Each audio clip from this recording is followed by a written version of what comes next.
Saudara-saudari, sahabat-sahabat pencinta insan, intisari sabda mingguan yang terkasih.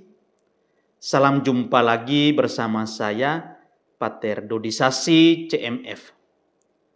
Saya hadir di hadapan kalian untuk membawa intisari sabda mingguan yang akan diambil dari bacaan Injil yang dibacakan pada hari Minggu biasa yang ke-11.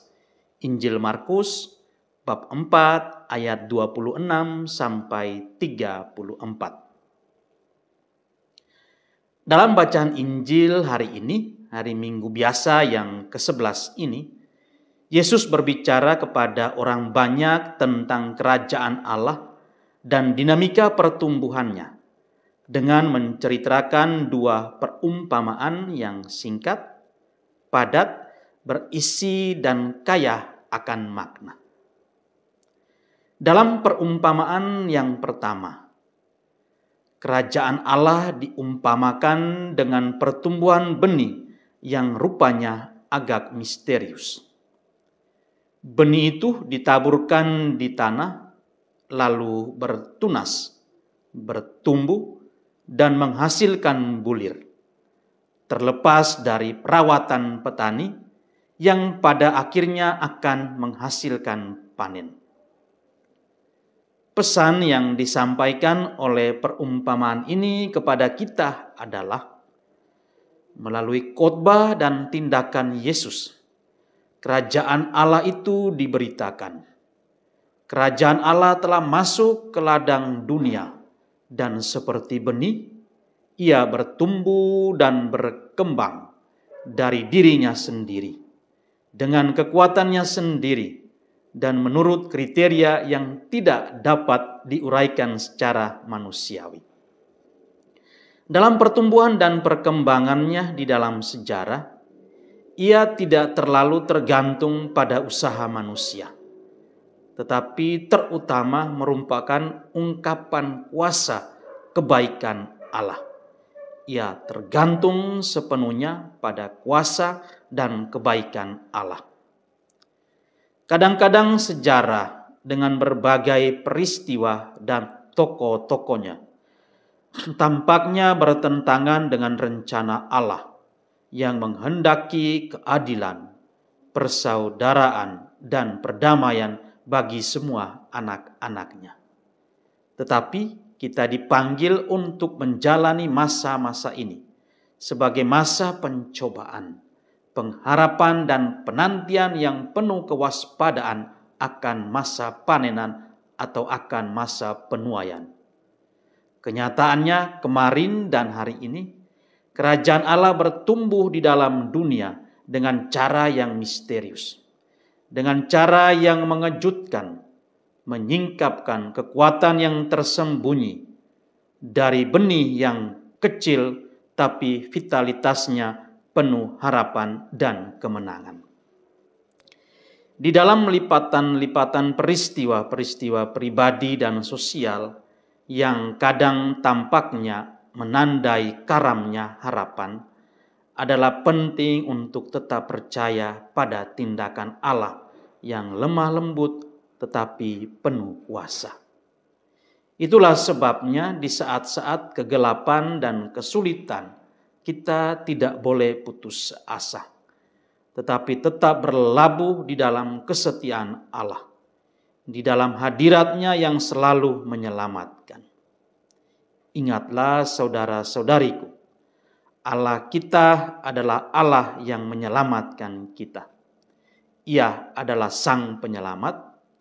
Allah kita selalu penuh dengan kejutan.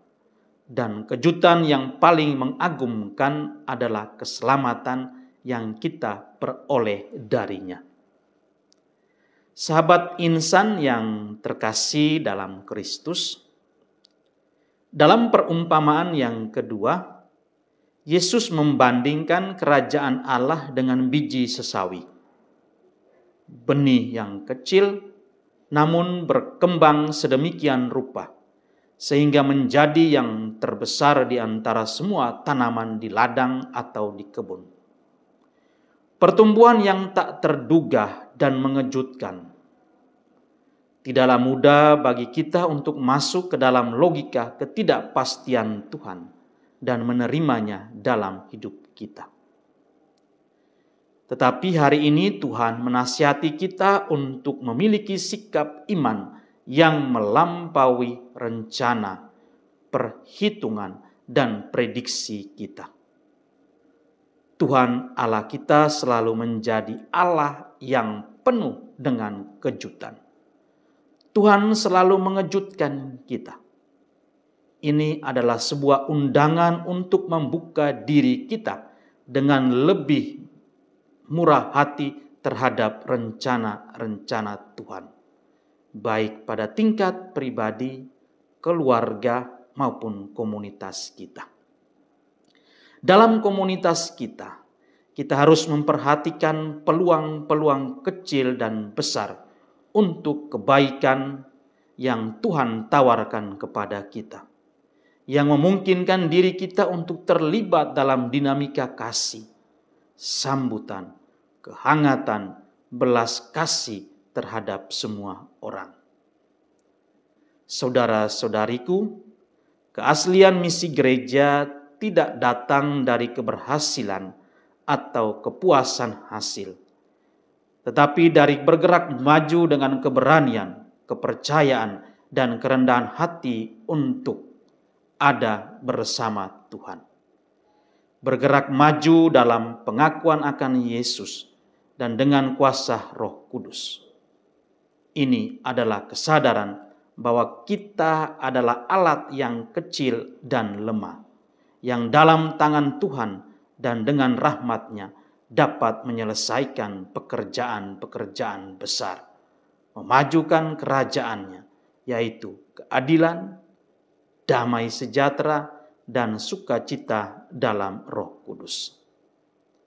Santa Teresa dari kanak-kanak Yesus pernah berkata, kesucian, ketekunan, kesetiaan itu berawal dari hal-hal kecil dan sederhana, tetapi dilakukan dengan motif kasih yang besar terhadap Tuhan. Senada dikatakan Ibu Teresa dari Kalkuta, mencintai tidak berarti melakukan hal-hal yang besar, melainkan melakukan hal-hal kecil sederhana dengan cinta yang besar. Marilah kita memohon rahmat Tuhan agar kita terus bertumbuh dalam keaslian, ketekunan, kesucian, dan kesetiaan melalui jalan-jalan kecil yang kita tapaki sepanjang hari hidup kita. Semoga kita tetap menjadi berkat dan sukacita bagi sesama. Selamat hari Minggu, Tuhan memberkati.